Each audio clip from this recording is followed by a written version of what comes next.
Case number 91-304. I sentence you to death. May your wife and kids get I would ask that you would right. point his office. How many people have you killed? Lord, I don't know. 20? Probably. 30? It's up there. 50? You know, you pushing your luck. That's why I hate you, motherfucker! I hate you! That's out of control! Richard Ramirez, known as the Night Stalker, carried out a series of violent crimes across California between June 1984 and August 1985. His attacks left entire communities on edge as investigators struggled to identify the person responsible. What evidence would finally reveal the man behind the terror? Richard Ramirez's whole trip was to hide in a tree or hide behind a fence and watch his victims at nighttime and wait into the wee hours of the night. And then, while they slept, creep in and kill them. Ramirez experienced a traumatic and abusive childhood that shaped many of his later behaviors. He developed an interest in Satanism and the occult, often combining these beliefs with heavy cocaine use.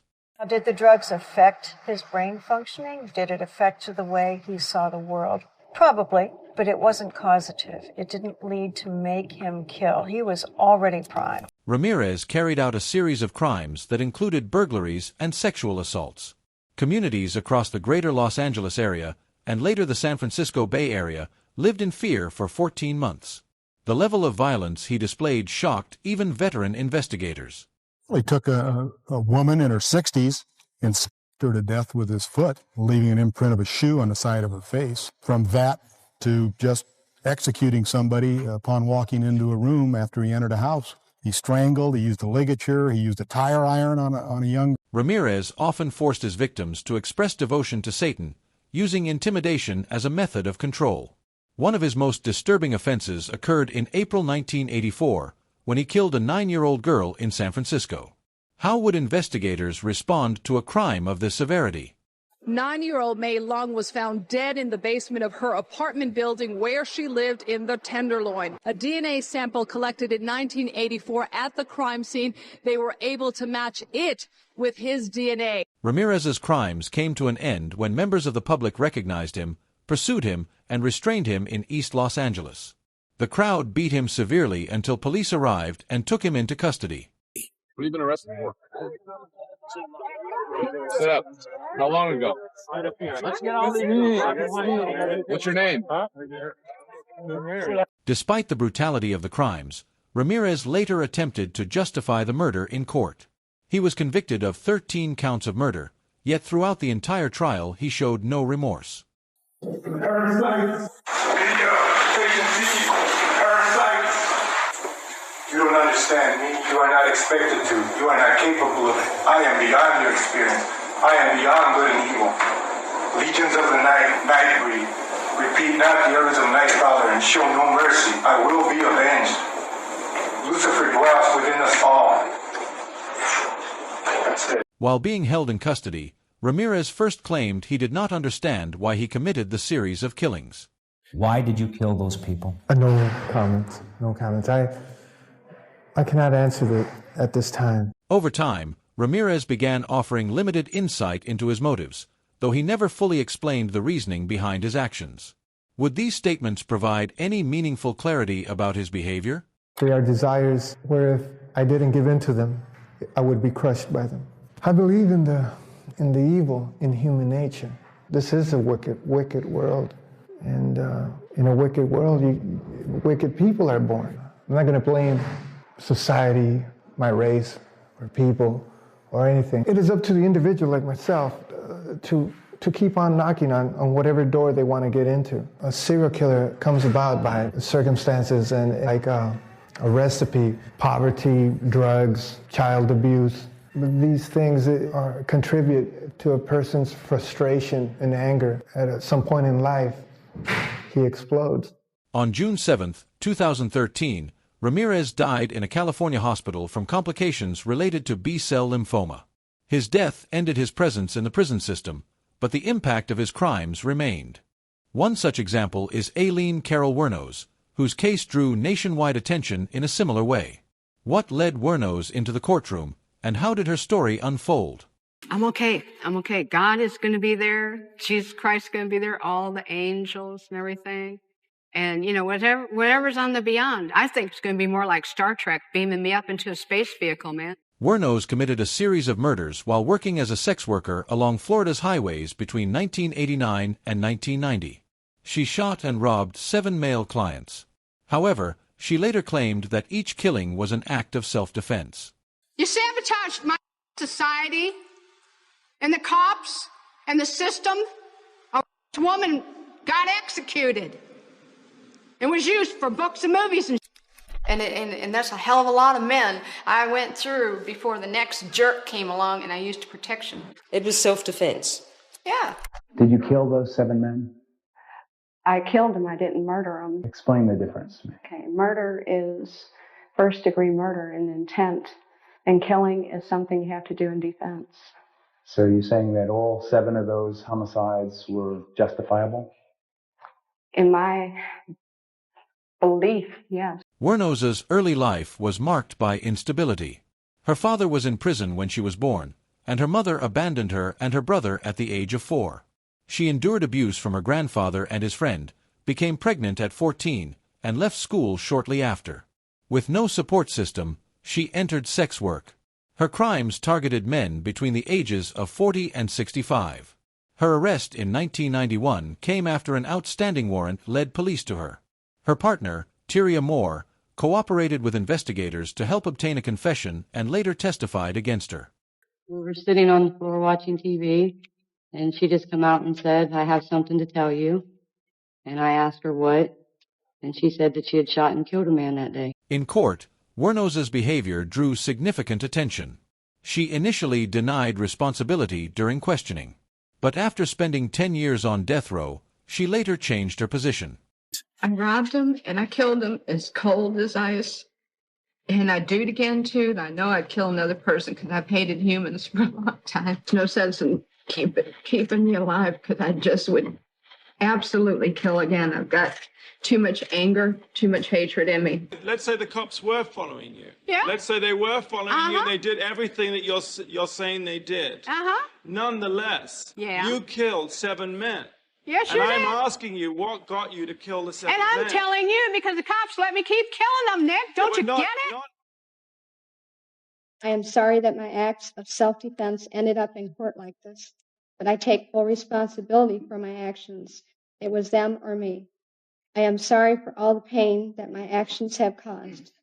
I am prepared to die if you say it is necessary. I sentence you in case number 91-463 to death for the murder of Troy Burris. Thank you. Probably see, I'll be up in heaven while y'all are rotting in hell. Okay, there will be an automatic appeal. You have the right to an appeal. May your wife and kids get I would ask that you would Right, appoint the prosecutor's office. After more than a decade on death row, Wuornos was executed by lethal injection on October 9, 2002.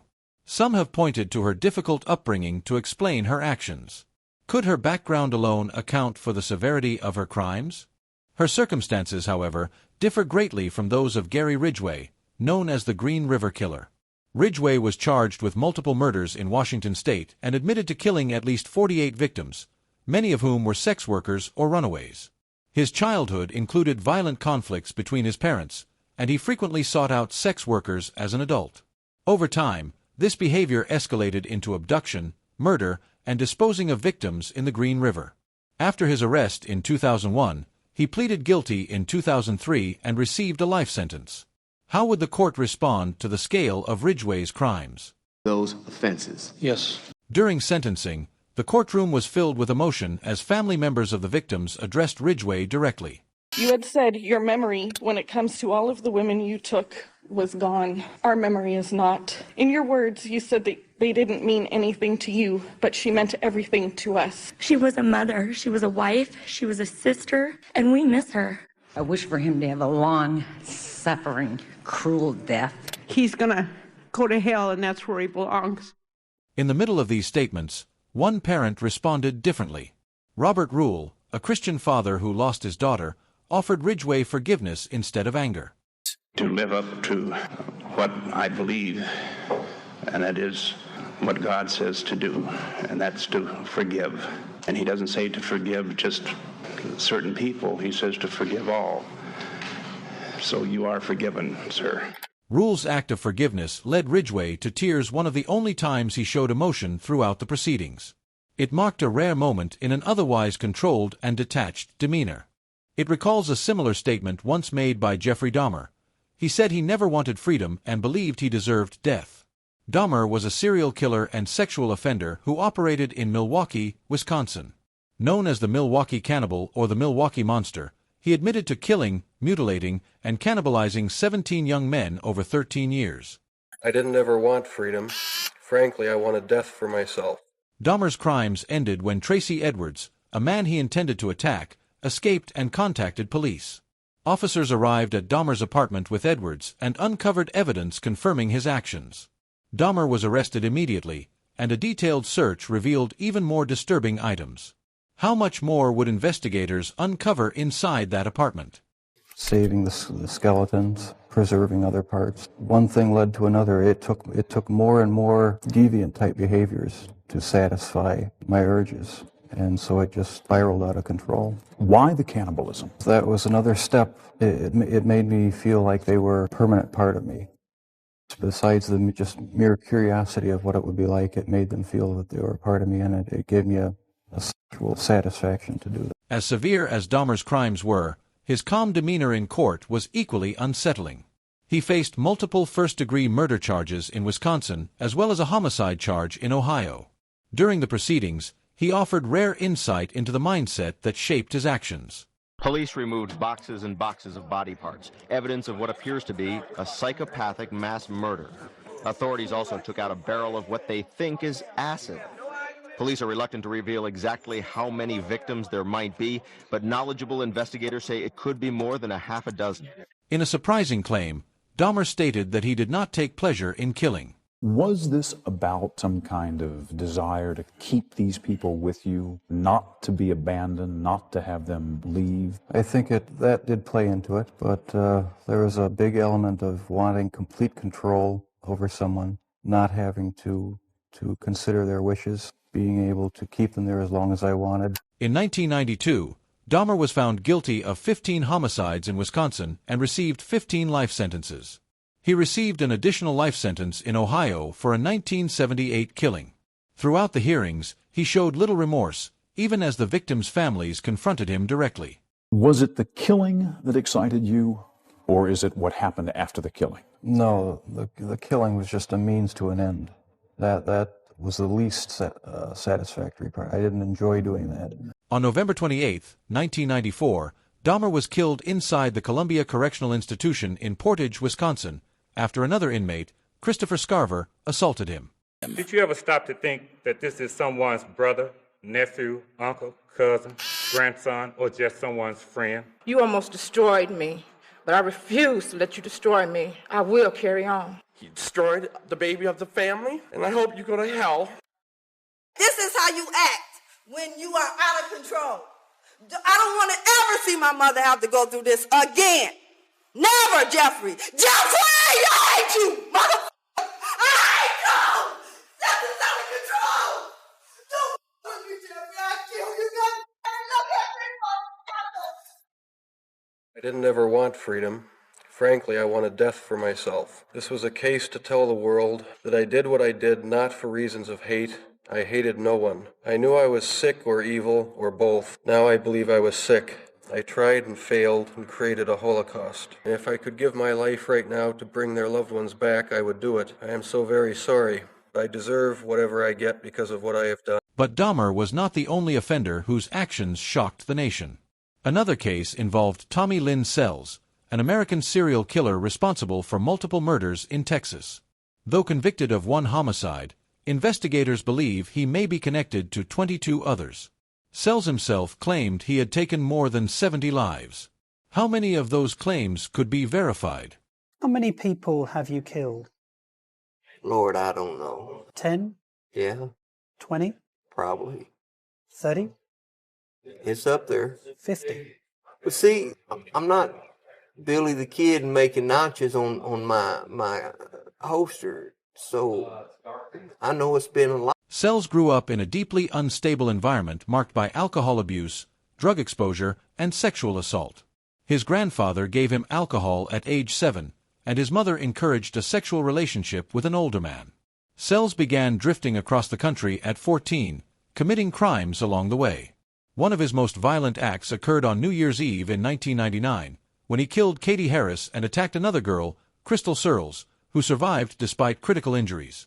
He later stated that killing gave him a sense of excitement. First time I killed somebody, it was such a rush. It was just like that shot of dope. Every time I did it, it was that rush again. And I started chasing that high. Sells also attempted to explain why he targeted children, offering disturbing justifications that further highlighted the severity of his actions. You also killed children. Some get killed, yes. Why would that happen? I didn't want them to live through the pain I lived through. I suffer more here than I'll ever suffer in that grave. I have to live with it every day now. When they kill me, at least I'll be free then. Tommy Lynn Sells was executed on April 3, 2014, by lethal injection at the Texas State Penitentiary. He stopped moving within a minute, and he was pronounced dead 13 minutes later. Thank you for watching this case summary. If you want to follow more courtroom stories and legal documentaries, consider subscribing to the channel.